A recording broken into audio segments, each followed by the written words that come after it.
What's up, everybody? This is your boy DC Black coming to you yet again with another video. So I had the chance. What will probably be last night. Well, actually, it will be last night at the time of me recording this. I got to see Shang-Chi and the Legend of the Ten Rings, and my goodness, that movie was amazing. Um, this is gonna be a non-spoiler review. Yeah, man, that movie was nuts. Oh my goodness. Okay, let's let me kind of contain myself a little bit. Let's go back. All right. So this is the newest superhero to join just the squad of the MCU. This new kid on the block. The first movie for Phase 4 was Black Widow. I'm gonna be honest, I still ain't seen that yet. I'm gonna get to it when I get to it. But yeah, I don't have high hopes for that movie. But this sucker right here, uh, this right here was everything I hoped it was. Everything I hoped it was, from the soundtrack to the from the soundtrack to the action sequences, the acting, the rep. Oh my goodness, this movie was good. So basically, what this is kind of giving you his story. He is his origin story, sort of. Is actually kind of picking up like you. It tells his origins throughout the movie, but you're getting him at a certain period in his life, and what this also does is inform you about the Ten Rings. As you guys know, this shouldn't be a spoiler alert, but if it is, it's a spoiler alert for Iron Man 3. You should have seen that movie by now. If you've been following the MCU, you already have. So, in that movie, they introduced the Ten Rings. Matter of fact, actually, they introduced the Ten Rings back in Iron Man 1. They introduced the Ten Rings. Once you get to Iron Man 3, the Ten Rings is brought up, but you also have the introduction of the Mandarin, and that the Mandarin was Ben Kingsley's character. But what you find out through that movie is that he isn't the Mandarin at all, he's just an actor. Then later on, in a one shot that's on the DVD with Iron Man 3 and is on Disney Plus right now, which you should go check out. You find out that the real Mandarin, he is a very much so live, and he was quite pissed that he was using his organization's name to topple the U.S. government, without his say so. So he was already planning on basically yeeting him. But this movie was so freaking good. It introduces that character. It reintroduces you to the Ten Rings. It introduces you to Shang-Chi, but as but he's going under a different alias, and you're watching him out how he's trying to live a double life. But it catches up to him one fateful day, and it's in that scene that we saw in the teaser trailer, which I did a reaction to, where it was the bus scene. We are pretty much, if you've seen the trailer, you've seen this scene. That scene right there is probably the best scene in the movie. Like, it's probably the best scene in the movie. It reminded me so much of Daredevil's hallway fight. Like, my goodness, that show was that little scene. My goodness, that scene was so good. Where you see that, you actually see that whole scene play out. Listen, it does not disappoint. That visual does not disappoint. And the music for that, fight, oh my goodness, that junk is fire. So you start learning stuff about his father and things like that, and you learn about his life, and you find out that he's been living a double life, and you also learn a little bit about the Ten Rings. You don't really learn that much about them. I feel like that's gonna be very important much later on. This is one of those things. I feel like the Ten Rings are gonna be one of those things where it's like, okay, you've seen them, but hold that thought. Put a pin in that thought for a second, because we're gonna revisit that later on. Um, but yeah, you see throughout his life, and you see that at the end of the day, he doesn't call himself the Mandarin. His name is Wong Shu, or Wing Shu, I think is how you pronounce it. And he is going about this, and he's trying to get he has a goal, and the way they made it in a trailer is totally different from what his goal actually is. But the way they cut the trailer was absolutely genius. It hit it hit a lot.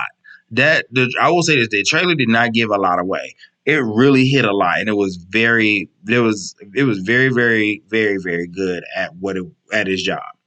But this movie was so good. I love the fact that it transported you into, especially if you're not Asian American, it transported you into that culture, and you saw the culture, you saw the people, how they interact, what their mentality is, especially with children, with their kids and stuff. Man, like you really find you it really it does a great job of transporting you into that world.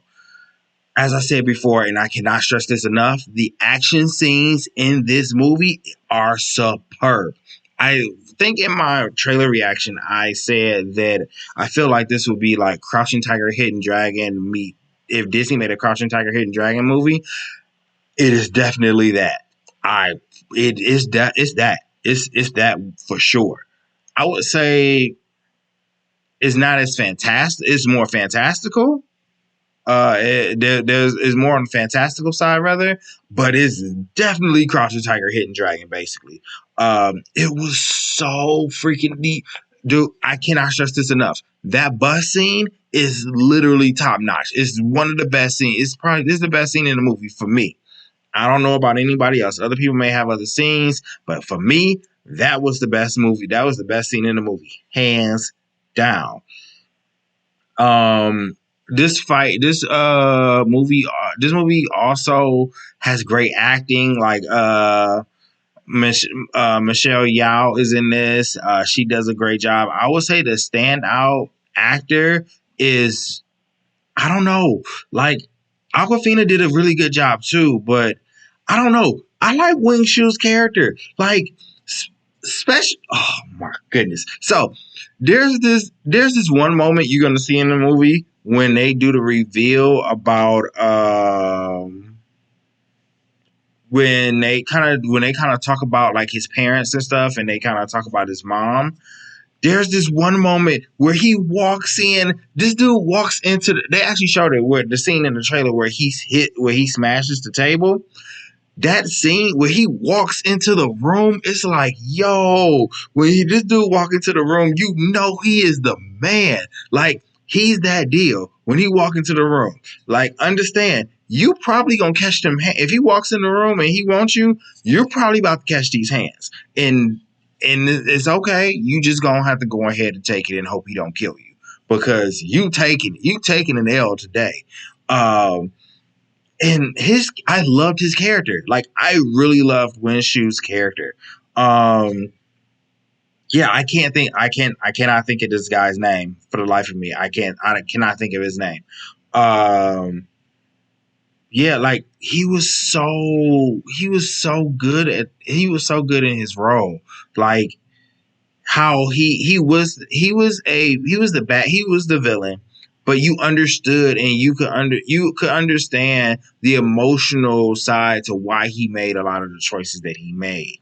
Um, but yeah, at the end of the day, he was the villain. But you can understand his plight. Was he right? No, but you could understand why he did what he did. But my goodness, this dude with the way he dressed, even like the suit that he was fighting in, I'm like, bro, this dude looks so cold. I was so excited like while seeing this movie. I was so hyped in the theater. I was trying not to be like super loud. I low key might go see this again because this movie was so freaking cold. It was so cold. That he might his acting might be my favorite acting. I would say best. Far as with acting, I'll probably say he was the best. It was him, then Aquafina, because Aquafina was seeing you were seeing this crazy world through the eyes of Aquafina because she was the only character that was basically normal. And you're seeing all of this crazy stuff through her eyes where she like, wait, so this happened and this happened and this happened, and then you didn't do this, and this? Oh, that's crazy. That was kind of your she was your view. She was the vehicle through which the audience would kind of go into this world.